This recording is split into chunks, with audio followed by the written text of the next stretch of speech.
नमस्कार दोस्तों, कलाम इंस्टीट्यूट की एक और नई वीडियो में आपका स्वागत है। हम कल चर्चा कर रहे थे राजस्थान ज्योग्राफी के बारे में और उसी का अगला बिंदु है हमारा राजस्थान के भौगोलिक उपनाम। ज़्यादा करके मेरे मित्र इस पार्ट को, इस जीके के इस पार्ट को रटते हैं। हालांकि यह रटने से नहीं, समझने से, हालांकि इतना समझने के तथ्य नहीं है, फिर भी अगर हम इनको अच्छे से समझें तो यह रटने के अलावा इनको समझा भी जा सकता है। रटी हुई चीज़ देखो ज़्यादा दिन याद नहीं रहती है, अगर आप समझकर और मैपिंग से पढ़ेंगे। मैं आपको पूरी राजस्थान की ज्योग्राफी यहाँ से आगे सारी मैपिंग से कराऊंगा, कंप्लीट भौतिक विभाजन। इसके बाद हमारा जो महत्वपूर्ण बिंदु है राजस्थान ज्योग्राफी का, भौतिक विभाजन, वह शुरू होगा। राजस्थान ज्योग्राफी का कोई सबसे इम्पोर्टेंस कोई टॉपिक रखता है तो राजस्थान का भौतिक विभाजन सबसे ज़्यादा प्रश्न बनने की संभावना होती है, तो वह राजस्थान के भौतिक विभाजन से बनने की संभावना होती है। उसके बारे में इस बिंदु के बाद हम चर्चा करेंगे। सारा मैं आपको बता रहा था कि सारी ज्योग्राफी हम मैपिंग से पढ़ेंगे। मैपिंग से पढ़ने का फ़ायदा क्या है? मैपिंग से पढ़ने के लिए मैप क्या है कि माइंड में ज़्यादा टाइम के लिए सेव रहता है, ज़्यादा मेमोरी हमारे लंबे समय तक हमें ध्यान रहता है। छात्र की प्रवृत्ति होती है रटने की। रटी हुई चीज़ 4 से 5 दिनों में हम फिर भूल जाते हैं। भूलते नहीं हैं तो एग्ज़ाम में जब क्वेश्चन आता है तो बड़ी कन्फ्यूजन का सामना करना पड़ता है। उससे बेटर है कि आप मैपिंग से राजस्थान ज्योग्राफी को तैयार करो और प्रैक्टिकल करके देखो। तो आज का जो बिंदु है वह है राजस्थान के भौगोलिक उपनाम। देखो यहाँ पर मैंने राजस्थान का आपको एक मैप बनाया है छोटा सा, और कुछ उपनाम जो मेन उपनाम है जिनके बारे में आपने बहुत सुना होगा, उनकी चर्चा कर लेते हैं। देखिए, पहला है सबसे ऊपर में, पहले नंबर पर है योद्धे। योद्धे सीधा एग्जाम में प्रश्न पूछा जाता है कि योद्धे राजस्थान के योद्धे जो भौगोलिक जो क्षेत्र है वह कहाँ पाया जाता है। देखो, हनुमानगढ़ और श्रीगंगानगर को संयुक्त रूप से क्या कहा जाता है? योद्धे कहा जाता है। जब हम प्राचीन हिस्ट्री में जनपद काल की चर्चा करते हैं तो योद्धे एक क्या था? जनपद भी था। योद्धे एक जनपद भी था। उसके बाद दूसरा हम बिंदु चर्चा करते हैं, वह है शेखावाटी। अब देखो, शेखावाटी क्षेत्र आपने सुना होगा, सीकर, झुंझुनू, सीकर, चूरू और झुंझुनू, इन तीनों क्षेत्रों को संयुक्त रूप से क्या कहा जाता है? शेखावाटी। कछवाहा राजवंश के एक शासक थे राव शेखा। कछवाहा वंश के एक शासक थे राव शेखा, जिनके द्वारा शेखावाटी का क्या किया गया? उनके द्वारा इस शेखावाटी को बसाया गया। देखो, तीसरा क्षेत्र है, ज़्यादा लंबा बिंदु नहीं है, जल्दी से कंप्लीट हो जाएगा। उसके बाद हम भौतिक विभाजन शुरू करेंगे। तीसरा जो नाम है यहाँ पर वह है डूडाड़। देखो, डूडाड़ कहा जाता है जयपुर और उत्तरी दोसा के, जयपुर के क्षेत्र को और उत्तरी दोसा को संयुक्त रूप से क्या कहा जाता है? डूडाड़। यहाँ पर राजस्थान की एक नदी, जब नदी हम पढ़ेंगे, चर्चा करेंगे, एक नदी प्रभावित होती है और उस नदी का नाम है क्या? डुंड। उस डुंड नदी के अपवाद क्षेत्र को क्या कहा जाता है? डूडाड़ कहा जाता है। अगला जो बिंदु है, अगला जो नाम है वह है मेवाड़। मेवाड़ नहीं है ये मेवात है। इसको आप मिसप्रिंट से आप जब नोट PDF को तैयार किया गया था, शायद कुछ मिसप्रिंट हो गए थे, ये मिसप्रिंट की वजह से हो गए। ये मेवाड़ नहीं, मेवात है। क्या है? मेवात है। अलवर, भरतपुर, देखो इसमें कुछ हिस्सा अलवर का भी आता है। अलवर, भरतपुर और धौलपुर, इन तीनों क्षेत्रों को जाना जाता है मेवात के नाम से। क्यों? क्योंकि यहाँ पर बोली जाती है मेवाती भाषा। कौन सी? मेवाती भाषा। मेवाती भाषा का क्षेत्र होने के कारण इसको जाना जाता है किस नाम से? मेवात क्षेत्र से। आइए आगे चलते हैं। आगे आता है हमारा अगला जो बिंदु आता है वह है हाड़ौती का पठार। कोटा, बारा, झालावाड़। क्या? कोटा, बारा, झालावाड़, इन तीनों जिलों को और बूंदी का दक्षिणी हिस्सा, इन चारों जिलों को अगर आप हाड़ौती के पठार में शामिल करेंगे तो कोटा, बारा, झालावाड़ और बूंदी का भी कौन सा हिस्सा? दक्षिणी हिस्सा। अर्थात हम कह सकते हैं कि बूंदी भी इसमें क्या है? शामिल है। हाड़ौती की प्रदेश के संयुक्त रूप से बात करें, कोटा, बारा और झालावाड़, इसको कहा जाता है हाड़ौती प्रदेश। क्यों कहा जाता है? क्योंकि पठारी भूभाग है और यहाँ पर एक राजवंश था, राजस्थान का एक राजवंश है हाड़ा राजवंश। हाड़ा राजवंश के राजाओं का यहाँ पर शासन था और उन्हीं के शासन के कारण इस प्रदेश का नाम पड़ा क्या? हाड़ौती का पठार। आगे आइए, गोडवाड़ प्रदेश। कौन सा? गोडवाड़ प्रदेश। गोडवाड़ प्रदेश में हमारे आते हैं, गोडवाड़ प्रदेश में जो हमारे ज़िले आते हैं वह आते हैं जालोर, बाड़मेर और पाली को संयुक्त रूप से क्या कहा जाता है? गोडवाड़ प्रदेश कहा जाता है। अगला है मांडू क्षेत्र या ये वल्लभ है, वल्लभ क्षेत्र। इसको आपसे सीधा सीधा ये प्रश्न बहुत बार एग्जाम पूछा गया है कि मांड क्षेत्र राजस्थान के किस जिले को कहा जाता है? मांड क्षेत्र कहा जाता है राजस्थान के जैसलमेर जिले को। देखो गोंडवाना प्रदेश क्यों कहा जाता है? अच्छा, ये प्रश्न था किसी का, गोंडवाना प्रदेश क्यों कहा जाता है? देखो, यहाँ से एक नदी बहती है, लूनी नदी। लूनी नदी का आपने नाम सुना होगा। लूनी नदी के अपवाह क्षेत्र को क्या कहा जाता है? गोंडवाना प्रदेश कहा जाता है। उसके बाद हम बात करते हैं मांड प्रदेश। मांड प्रदेश किसको कहा जाता है? जैसलमेर को। मांड एक गायन शैली का नाम है, मांड एक गायन शैली का नाम है, और वह गायन शैली कहाँ की प्रसिद्ध थी? जैसलमेर की। उस गायन शैली के नाम से इस क्षेत्र को किस नाम से जाना जाता है? मांड क्षेत्र से। मारवाड़ आप जानते ही हैं, जोधपुर और पाली के उत्तरी पाली और सारे जोधपुर को किस नाम से संयुक्त रूप से जाना जाता है? मारवाड़। जांगल प्रदेश की बात करें तो जांगल प्रदेश को जाना जाता है बीकानेर। बीकानेर को जाना जाता है जांगल प्रदेश के नाम से। अब यहाँ से प्रश्न कैसे बनते हैं? आपको सीधा सीधा दे दिया जाएगा, निम्न में से गोंडवाना प्रदेश का गोंडवाना प्रदेश में सम्मिलित जिला नहीं है। 3 जिले इनमें से होंगे, एक कोई पूर्वी जिला डाल देगा, अलवर भरतपुर कोई ऐसा डाल देगा। आपको प्रश्न दे दिया जाएगा कि डूडार क्षेत्र में सम्मिलित जिला नहीं है या सम्मिलित जिला है। आपको प्रश्न डाल दिया जाएगा कि शेखावाटी में निम्न में से कौन सा जिला नहीं आता। तो जैसे सीकर, चूरू, झुंझुनू 3 ऑप्शन ये होंगे और एक कोई अन्य ऑप्शन दे दिया जाएगा। आइए आगे चलते हैं। राज्य के कुछ भौगोलिक क्षेत्रों के उपनाम हैं। अब उन उपनामों की हम चर्चा कर लेते हैं। देखो, पहला उपनाम है बग्गी। शायद ही आपने पहले कभी सुना होगा। यह एग्जामों में असंख्यक बार पूछा जा चुका है, ज़्यादा करके टीचर्स इसको इग्नोर करते हैं। क्या नाम है? बग्गी। बग्गी क्या कहा जाता है? अगर आपको ये प्रश्न मिले तो घग्गर नदी के मैदान को, घग्गर नदी द्वारा निर्मित मैदान को क्या कहा जाता है? बग्गी कहा जाता है। आपको यही याद कराने का उद्देश्य है, मेरे साथ साथ रिपीट करते जाएं। बग्गी किसे कहा जाता है? घग्गर नदी द्वारा निर्मित मैदान को क्या कहा जाता है? स्थानीय भाषा में क्या कहा जाता है? बग्गी कहा जाता है। मालानी। मालानी क्षेत्र है जो वह जाना जाता है बाड़मेर जिले का क्षेत्र। बाड़मेर जिले के क्षेत्र को किस नाम से जाना जाता है? मालानी। अब क्यों जाना जाता है? हर चीज़ का एक रीज़न है। अलवर जिले को मालानी क्षेत्र के नाम से क्यों नहीं जाना जाता, या फिर जयपुर को मालानी क्षेत्र के नाम से क्यों नहीं जाना जाता? तो बाड़मेर में पाए जाते हैं मालानी नस्ल के क्या? घोड़े। क्या पाए जाते हैं? घोड़े पाए जाते हैं। उन घोड़ों के कारण इस क्षेत्र का नाम क्या पड़ा है? मालानी। देखो, फिर से रिपीट कर रहा हूँ, बग्गी कहा जाता है घग्गर नदी द्वारा निर्मित मैदान को, और मालानी कहा जाता है बाड़मेर जिले का क्षेत्रफल मालानी नस्ल के घोड़ों के प्रसिद्धि के कारण। अगला जो नाम है ग्रेनाइट सिटी। क्यों कहा जाता है? जालोर। जब खनिजों की चर्चा करेंगे तो विस्तृत रूप से बताएंगे कि राजस्थान में सर्वाधिक ग्रेनाइट किस जिले में पाया जाता है? जालोर में, और इसी कारण जालोर को कहा जाता है क्या? Granite city. अगला जो हमारा बिंदु है वह है चंद्रावती। देखो, अगला जो तथ्य है वह है चंद्रावती। चंद्रावती कहा जाता है सिरोही के क्षेत्र को। सिरोही के क्षेत्र को क्यों कहा जाता है? चंद्रावती। चंद्रावती नाम से क्यों विख्यात है? जब हम इतिहास पढ़ते हैं तो आबू के परवारों की राजधानी थी कौन सी? चंद्रावती। और उस चंद्रावती के नाम से सिरोही के पूरे भाग को किस नाम से जाने लगा? चंद्रावती नाम से। आर्बुद प्रदेश। आर्बुद प्रदेश जाना जाता है मारवाड़ के माउंट आबू के आसपास के भूभाग को किस नाम से जाना जाता है?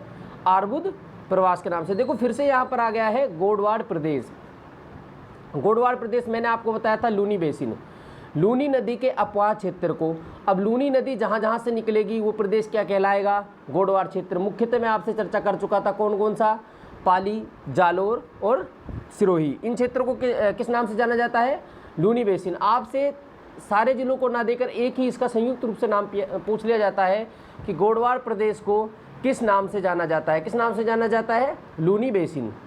आगे आइए, मारवाड़। आप जानते हैं मारवाड़ एक रियासत थी, राजस्थान में एक रियासत का नाम था, जिसके अंतर्गत कौन कौन सा भौगोलिक क्षेत्रफल आता था, कौन कौन से भौगोलिक जिले आते थे? जोधपुर मारवाड़ के अंदर आता था, पाली मारवाड़ के अंदर आता था, और नागौर मारवाड़ के अंदर आता था। एक बार क्विक रिवीजन कर लेते हैं दोबारा से। देखो, साथ साथ रिवीजन करेंगे। बग्गी क्षेत्र। बग्गी कहा जाता है घग्गर नदी से निर्मित मैदानों को स्थानीय भाषा में क्या कहा जाता है? बग्गी कहा जाता है। मालानी बाड़मेर, क्यों? मालानी नस्ल के घोड़ों के कारण प्रसिद्धि के कारण बाड़मेर को किस नाम से जाना जाता है? मालानी क्षेत्र के नाम से। ग्रेनाइट सिटी किसे कहा जाता है? जालोर। और विस्तार रूप से बात करेंगे जब किसकी बात करेंगे? खनिजों की बात करेंगे। चंद्रावती सिरोही आबू के परमारों की राजधानी थी। आरबुद प्रदेश माउंट आबू के आसपास का क्षेत्र। गोडवाड़ क्षेत्र, लूनी नदी, जब नदियों की बात करेंगे तो लूनी बेसिन की विस्तृत रूप से चर्चा करेंगे। अभी आप सिर्फ इतना रखें, याद रखें कि गोडवाड़ प्रदेश किसे कहा जाता है? लूनी बेसिन को, लूनी के अपवाह क्षेत्र को, मारवाड़, जोधपुर, पाली और नागौर को। अगला है मेवाड़। देखो मेवाड़ की चर्चा कर लेते हैं। उदयपुर, राजसमंद और चित्तौड़ इसमें शामिल थे। हालांकि जब प्रतापगढ़ और बांसवाड़ा अलग रियासत नहीं बने थे, उससे पहले वो दोनों भी किस में शामिल थे? मेवाड़ में शामिल थे। मेवाड़ को अन्य नामों से जाना जाता है, मेदपाट, प्रागवाट। मेदपाट क्यों जाना जाता है? मेदपाट के नाम से जाना जाता है क्या? मेद जाति के पहले यहाँ प्राचीन समय में मेद जाति का निवास था, जिसके कारण मेदपाट, और मेदपाट से ही बिगड़ कर क्या बना? प्रागवाट। मेवाड़ भी दे सकता है, सिवी जनपद भी दे सकता है, और सिवी भी दे सकता है, मेदपाट भी दे सकता है, प्रागवाट भी दे सकता है। तीनों में से कोई सा भी नाम। भूभाग कौन सा आएगा मुख्यतः? उदयपुर, राजसमंद और चित्तौड़गढ़ का भूभाग। अगला है मेरवाड़ा। अब देखो, अभी हमने एक पढ़ा था मारवाड़। मारवाड़ तो होता है जोधपुर, पाली और नागौर क्षेत्र का भूभाग। मेरवाड़ा होता है मारवाड़ को मेवाड़ से अलग करने वाला क्षेत्र। मेवाड़ को मारवाड़ से अलग करने वाला क्षेत्र क्या कहलाता है? क्या कहलाता है? मेरवाड़ कहलाता है। अब देखिए, ये मेरवाड़, एक बार फिर से इसकी चर्चा कर लेते हैं। मेरवाड़ क्षेत्र, मारवाड़ को मेवाड़ से अलग करने वाला क्षेत्र। अब आपको याद कैसे रहेगा? देखो, याद ऐसे करते हैं, इतिहास जब हम पढ़ेंगे तो ऐतिहासिक में हम जब राणा कुंभा की चर्चा करेंगे या मारवाड़ का इतिहास जब पढ़ेंगे तो एक संधि पढ़ेंगे। उस संधि का नाम है आवल बावल की संधि। क्या? आवल बावल की संधि सन 8453 में हुई थी। किस किस के मध्य हुई थी? राव जोधा और राणा कुंभा के मध्य। राव जोधा कौन था? मारवाड़ का शासक था। मारवाड़ का शासक। और मेवाड़ का शासक कौन था? कुंभा। इनके उस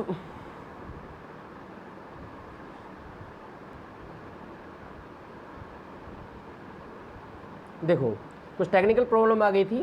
देखो, हम मेरवाड़ की बात कर रहे थे। मेरवाड़ को कहा जाता है, मारवाड़ और मेवाड़ से अलग करने वाले क्षेत्र को किस नाम से जाना जाता है? मेरवाड़ा के नाम से। मैं बात कर रहा था आवल बावल की संधि। हम इतिहास में एक संधि पढ़ेंगे, आवल बावल की संधि, जो हुई थी कब? जो हुई थी 1400 कितने 53 में। और किस किस के मध्य हुई थी? रणमल के पुत्र राव जोधा और राणा कुंभा के मध्य हंसाबाई की मध्यस्थता से 1453 में एक संधि हुई थी। उस संधि को जाना जाता है आवल बावल की संधि के नाम से। वह क्यों हुई थी? उस क्षेत्र में मेवाड़ और मारवाड़ की सीमाओं का क्या किया गया था? निर्धारण किया गया था। और मेरवाड़ क्षेत्र की हम चर्चा कर रहे हैं, इसकी विस्तृत रूप से इतिहास में चर्चा करेंगे।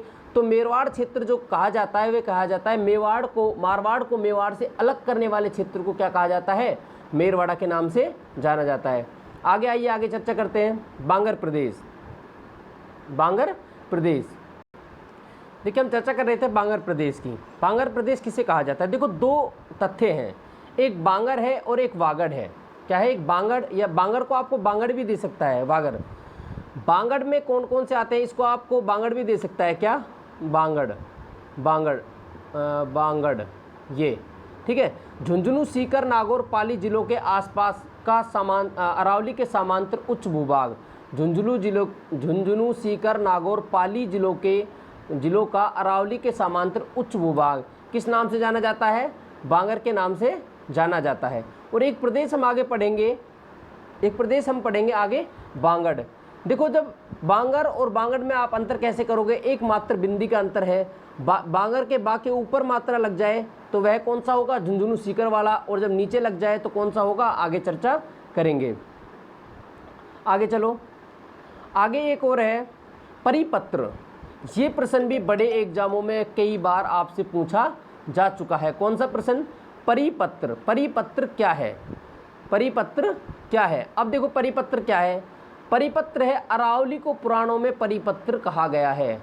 अरावली पर्वतमाला को पुराणों में किस नाम से जाना गया? प्रश्न दो तरीके से आपसे पूछा जा सकता है। पहला, परिपत्र है। दूसरा ये कि अरावली को पुराणों में किस नाम से जाना जाता था? परिपत्रों में, अर्थात अरावली का पुराणों में जो नाम था उसे परिपत्र के नाम से जाना जाता था।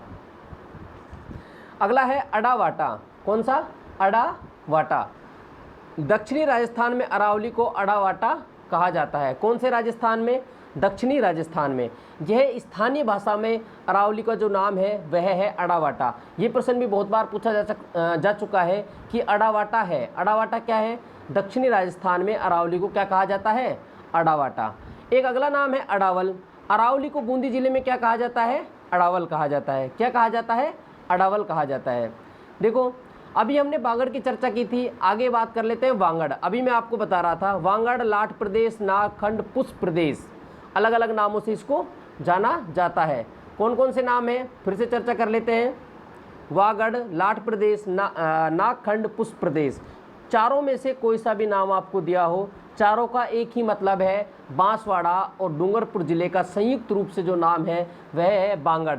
बांगड़ के नीचे पहचान कैसे करना है? इसके नीचे बिंदी होगी। बांगड़, लाट प्रदेश, नागखंड और पुष्प प्रदेश। आज तक आपने सिर्फ बांगड़ का नाम सुना होगा। लाट प्रदेश भी एग्जाम में पूछा जा चुका है, नागखंड भी एग्जाम में पूछा जा चुका है और पुष्प प्रदेश भी एग्जाम में पूछा जा चुका है। नई कोई चीज़ नहीं है। वांगड़ को ही इन 3 अन्य नामों से जाना जाता है।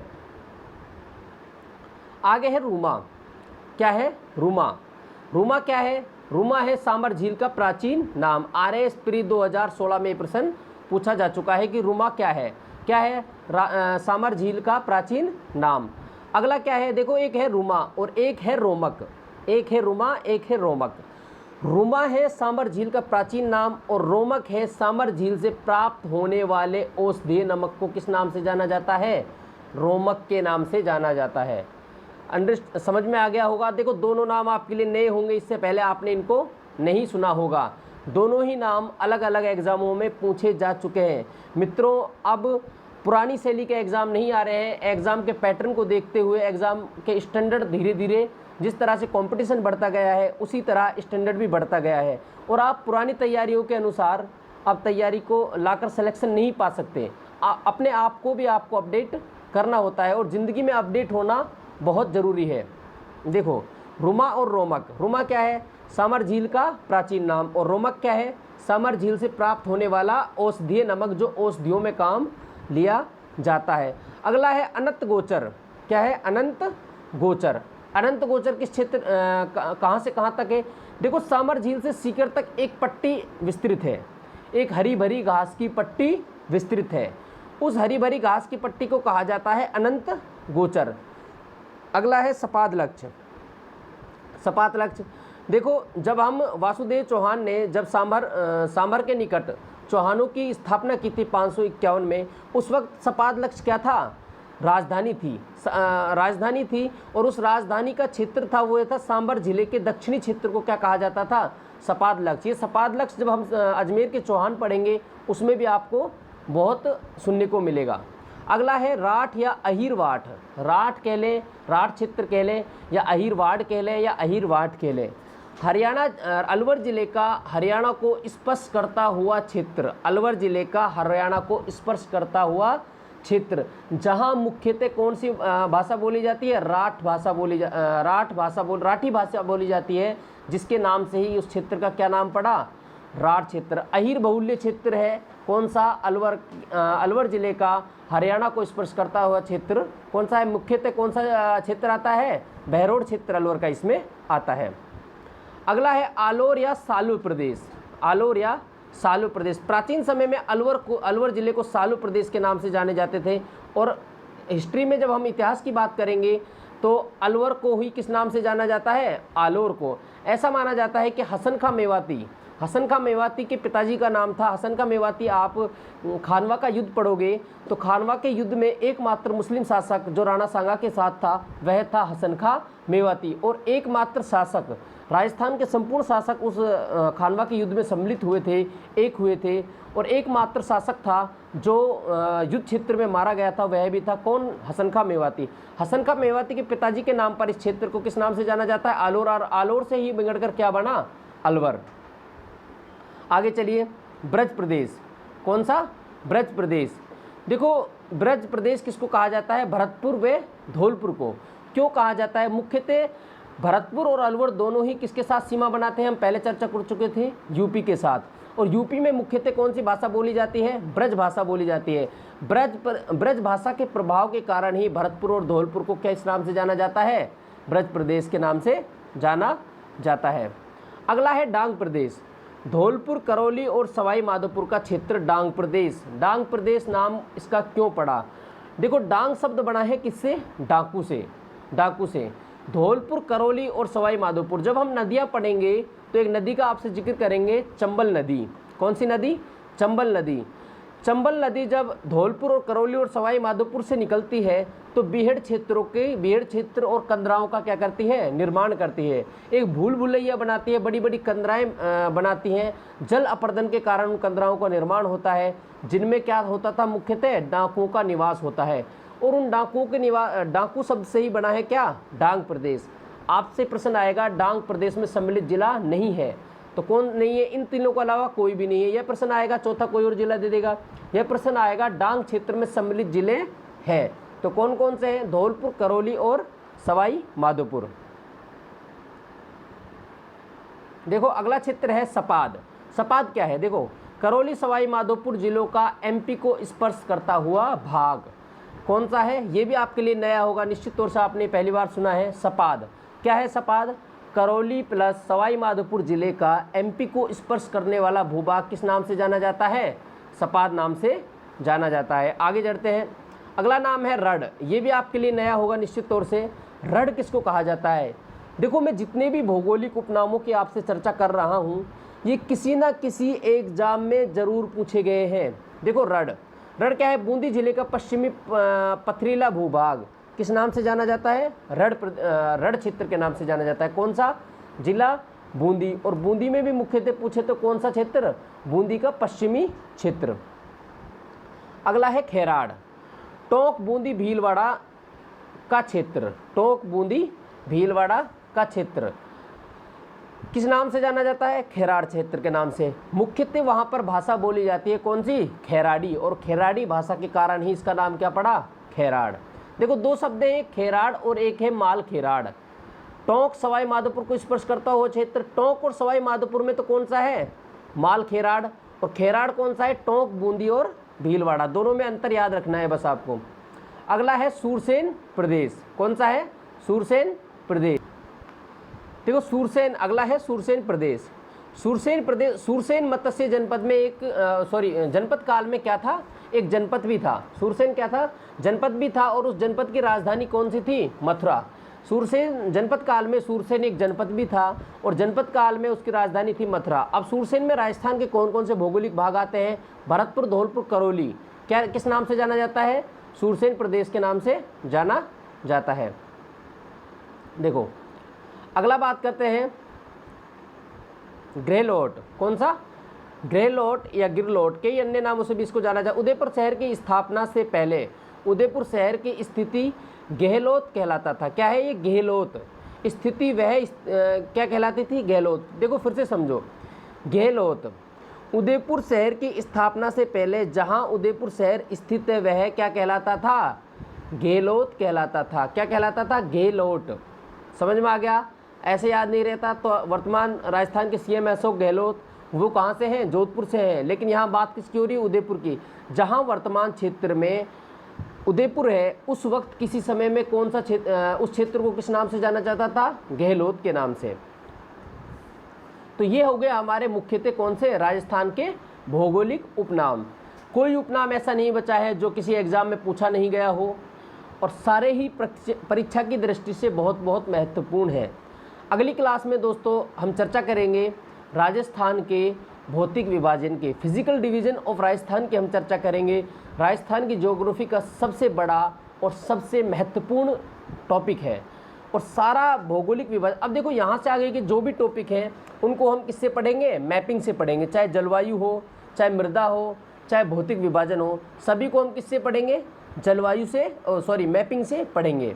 मैप आप एक दो बार फिर से भर लें, अगर आपको मैप की नॉलेज नहीं तो मैपिंग की एक बार नॉलेज फिर से ले लें।